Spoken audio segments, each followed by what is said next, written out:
আসসালামু আলাইকুম। যারা ডিগ্রি ২য় বর্ষে পড়াশোনা করেন, তাদের সবাইকে জাতীয় বিশ্ববিদ্যালয়ের পক্ষ থেকে ঈদের অগ্রিম শুভেচ্ছা এবং পরীক্ষা মোবারক। কারণ আমি গতকাল রাতে দেখেছি ডিগ্রি ২য় বর্ষের রুটিন প্রকাশিত হয়েছে। আর জুন মাসের ২৩ তারিখ থেকে পরীক্ষা শুরু হবে। জাতীয় বিশ্ববিদ্যালয়ের পক্ষ হতে আমরা এমন অনেক সারপ্রাইজ পাই, যারা আসলে জাতীয় বিশ্ববিদ্যালয়ে পড়ে, তারা ঠিকই জানে। আর জাতীয় বিশ্ববিদ্যালয় আমাদের যে সারপ্রাইজ দেয়, মানে সাদিয়ার বয়ফ্রেন্ড রাকিবও হয়তো এত সারপ্রাইজ দেয় না। জাস্ট মজা করলাম। আপনারা অনেকে জিজ্ঞেস করেন, আপু আপনি কিসে পড়েন বা কোন ক্লাসে পড়েন? আমি আজকে তাদের প্রশ্নের উত্তরটা দিয়ে দিচ্ছি। আমি জাতীয় বিশ্ববিদ্যালয়ের ডিগ্রি পাস কোর্স বিএ ২য় বর্ষে পড়াশোনা করছি। আশা করি আর কেউ জিজ্ঞেস করবেন না, আপু কোন ক্লাসে পড়েন, কিসে পড়েন? আর আপনারা কে কোন ক্লাসে পড়েন বা কিসে পড়েন আমাকে কমেন্ট করে জানাতে পারেন। তাহলে আমার জেনে ভালো লাগবে যে কারা আমার ভিডিও বেশি দেখে।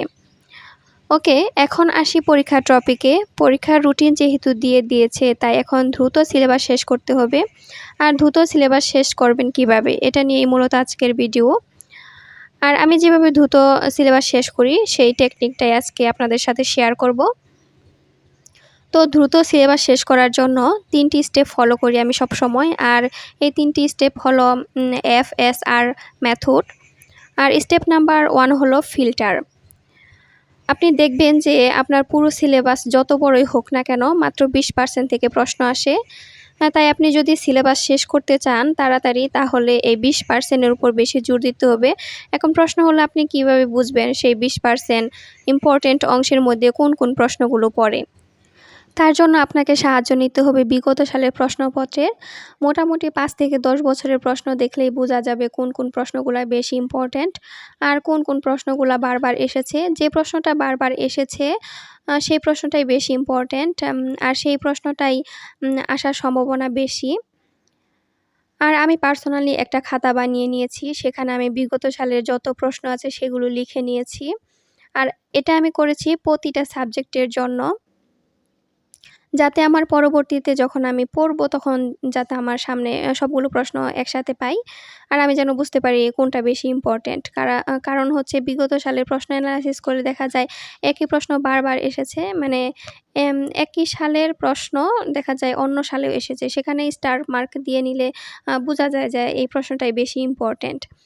আর আমাদের জন্য এইবার হচ্ছে বিজুট সালের যে প্রশ্নগুলা সেগুলা বেশি ইম্পর্ট্যান্ট। যেমন 2021, 2019, 2017, 15 এই সালের প্রশ্নগুলা বেশি ইম্পর্ট্যান্ট। কারণ ১ম বর্ষে দেখেছি যে জুট সালের প্রশ্নগুলা থেকে বেশি প্রশ্ন রিপিট হয়েছিল।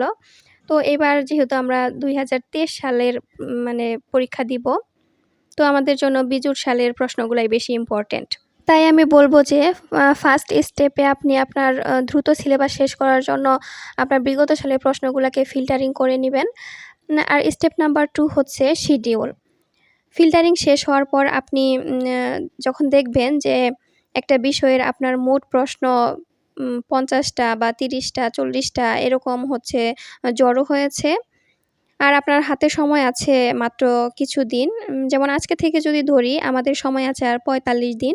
আর এই 45 দিনের মধ্যে আমাদের সবগুলো প্রশ্ন পড়ে শেষ করতে হবে। আর এজন্য আমাদের শিডিউল অনুযায়ী প্রশ্নগুলাকে ভাগ করে নিতে হবে যে কোন দিন আমার কয়টা প্রশ্ন করতে হবে। তাহলে আমাদের দ্রুত সিলেবাস শেষ হবে। আর স্টেপ নাম্বার 3 হচ্ছে রিভাইজ।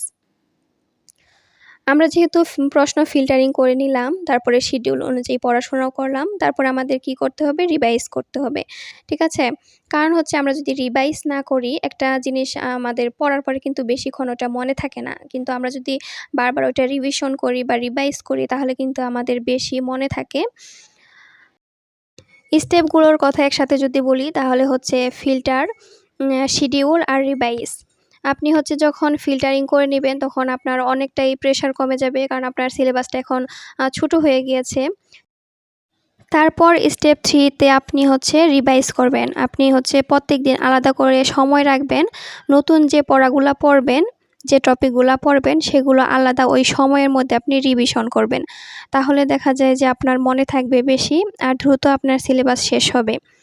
দ্রুত সিলেবাস শেষ করবেন কিভাবে, এটা নিয়ে হয়তো অনেকেই টেনশনে থাকেন। তো আমার টেকনিকটা অবশ্যই ফলো করবেন আর আপনাদের ভালো লাগবে আশা করি। দুশ্চিন্তা করে কখনো সমস্যার সমাধান হয় না। সমস্যার সমাধান হয় একমাত্র যেটা করা দরকার সেটা করতে শুরু করলে।